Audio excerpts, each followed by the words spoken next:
Hey guys. We're back. Woohoo! This is some Dr. juicy content. I Yeah. love you guys out there. Right? Giving Yeah. us so much stuff. Right? So I think last time we were talking about, it came up, recharging ourselves. Yeah. Or, what do you have to do to be present and to refuel your soul, refuel your body.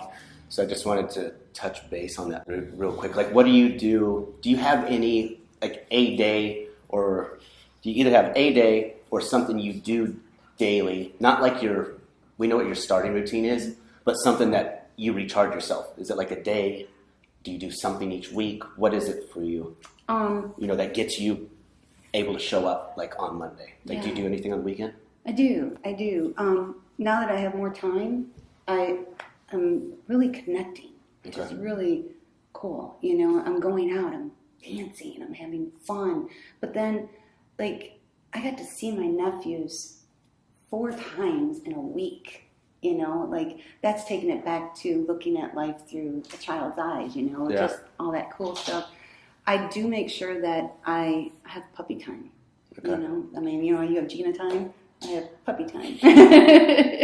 and that just, in those few moments, like, the only thing that matters is playing catch and just sitting there, because it's just, I love loud music, so I love to turn up the music. I have, hey Les, usually in the mornings, Leslie and I will send each other just some crazy dance that we're doing to some song, and booty popping and shaking around, and just remembering to celebrate life, because sometimes we get so laser focused in on things that we forget to celebrate. Yeah, that's true. Yeah, it's really, it's really interesting.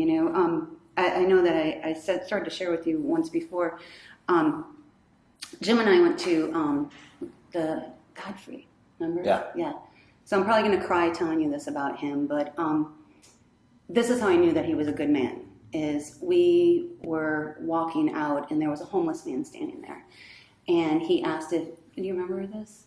The guy was selling Pabst Blue Ribbon beer, and my friend had gotten extremely drunk, and we needed to take her home, and he was helping me with her, and I normally have to take care of my friends, and I love you guys, and I love you guys, and I'm fine with doing that so that you guys can have your releases, but so we're at the Godfrey, and this homeless guy comes up and wants to buy a beer from you, and you said, first, I will be happy to buy your beer, but I want to do something with you. And the guy was like, sure.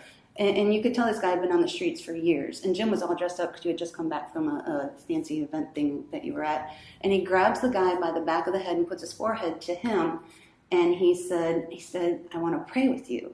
And you guys were like head to head, just praying. You had your hands wrapped around his head, and I'm just standing there in awe. And there was all these people watching, and the valet guys had gone up and grabbed the homeless guy's other beers in his hand.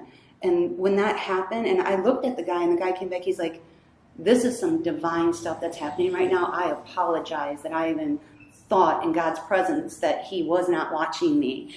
And so then afterwards, you still paid the guy. And the guy said, no, you prayed with me. You don't have to pay me. And you said, no, I offered you money for your service, so I'm going to pay you. And you stood there and you shared that beer with that man. And I was like, we're standing in front of this place, and you're sharing a Pabst Blue Ribbon beer with this man, and you paid him. But here's the really cool thing, is how God speaks, is we continue to go out, and so we took my friend home, and I was trying to get her to get in her room, and you said, would you just let me be the man? I got this. And I was like, okay, God, what are you doing here? So he takes care of my friend, and then we continued to go out later on, and it was several hours later, several blocks over, we were getting out of a cab to go into another place, and neither of us had enough change to pay the Uber guy or cab guy.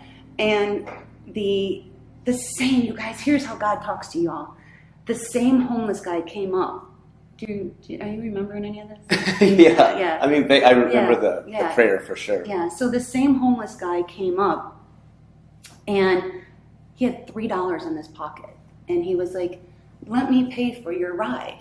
And I just stood there. I was like, wow. And you said, no, go in and get some change. So I ran and got change. And he literally stood out there for over 20 minutes and just talked to that guy and just had a conversation with him. And I was like, okay, no matter what goes on, I know that there is all kinds of divine stuff happening right now.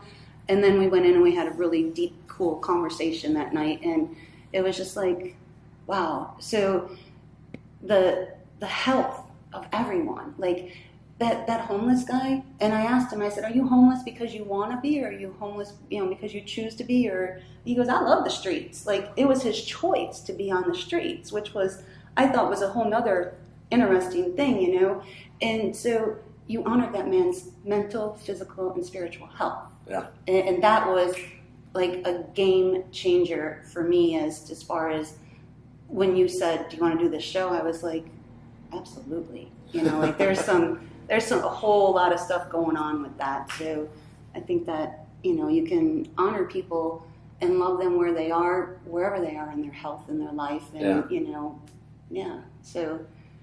Yeah. I love doing that. Mm-hmm. I love being there for people, especially when it comes to their health. With that, I have to make sure that I recharge myself in order to do that. Because that's, like, I can give so much. Mm-hmm. So on Sundays, like, as far as that recharging, like, I'll just make sure, like, I completely disconnect. Mm-hmm. So for me, like, I have to completely, like, let go of everything. So literally I'll wake up on Sunday. I still go through my morning and daily routine. But then I will shut my phone off. I'll go to church at some point during the day. And then I just completely disconnect. I'll order like 3 or 4 meals and just have my whole like countertop, a buffet up on my countertop. And usually like that's like my so disconnected, and I just sit there with Gina and we just put movies on and I just don't leave my couch. And it's like that, like mentally, like it's like just erasing me for a day. Yeah. And I just be there, presence, pray, go to church, and then that's like, it sets my tone to be able to show up for people and give them everything that I got, through the week. Mm-hmm.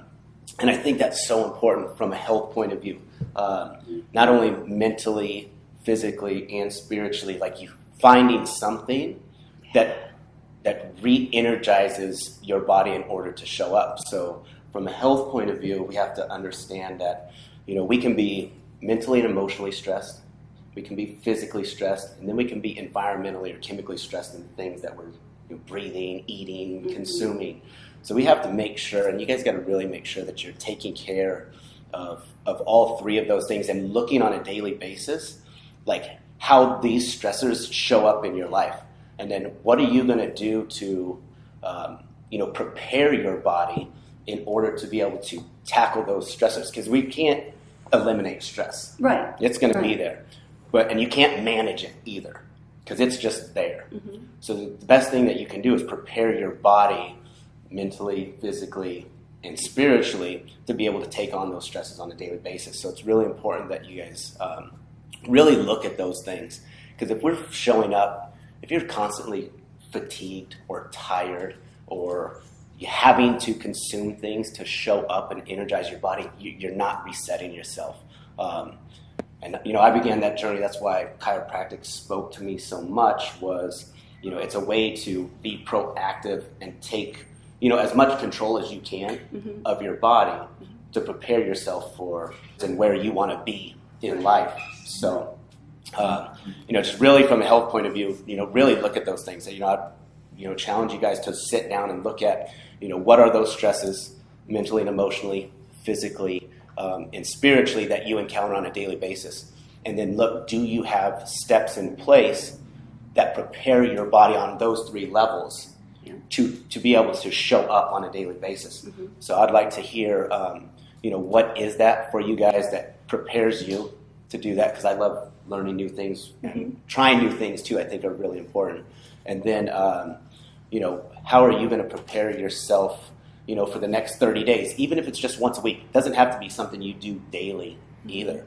Everyone's different. Mine's a Sunday. So like my Sundays, that's what does, and that allows me to be 6 days a week. So I'd like to hear, what are those stresses that you have in your life? Mm-hmm. And then what are you doing to prepare for those stresses and when you go about doing it. And then, I think that what would be a really good idea, just kind of coming, is to start, because I know we had talked about like doing workshops and things like that. Then we could kind of like walk through what that looks like how are those stresses, so we can take what you guys are going to share with us and apply it, like how those stresses, and I'd be more than happy to do this, is then like physiologically how that affects the body, and then we can start sharing like tools and things that they can start doing and implementing, in their own life on a daily basis. Yeah, I like it. Yeah. Good. Yeah, I Right. like it a lot. I would like to add on to that is not only hearing that, but guys, I want you to physically move your body. Like when you get up in the morning, just stretch, just move something, and don't just get up and just sit back down and start getting on your phone, and just, go for a walk, something, but just start physically moving, because you may only be able to walk a half a block and then, your knees hurt or your back hurt. But I promise you that if you start making it a habit, it's going to let you walk 2-3 miles. But you have to start today. Where are you going to be in 5 years if you don't start today? You have no idea. You might not even be here if you don't start today. And I don't mean that to be mean or ignorant. And I'm saying this from a place of love, because I want this relationship with you guys, and I want this to grow. So start moving and start taking care of yourself, and you'll be really surprised. And then we'll be on this journey together. So yeah. Absolutely. So take care of yourself this week. Workshop. Yeah, let's do it. Okay. Do it. I'll let you know. And if you're not in Chicago or LA, wherever we end up doing it, let's live stream.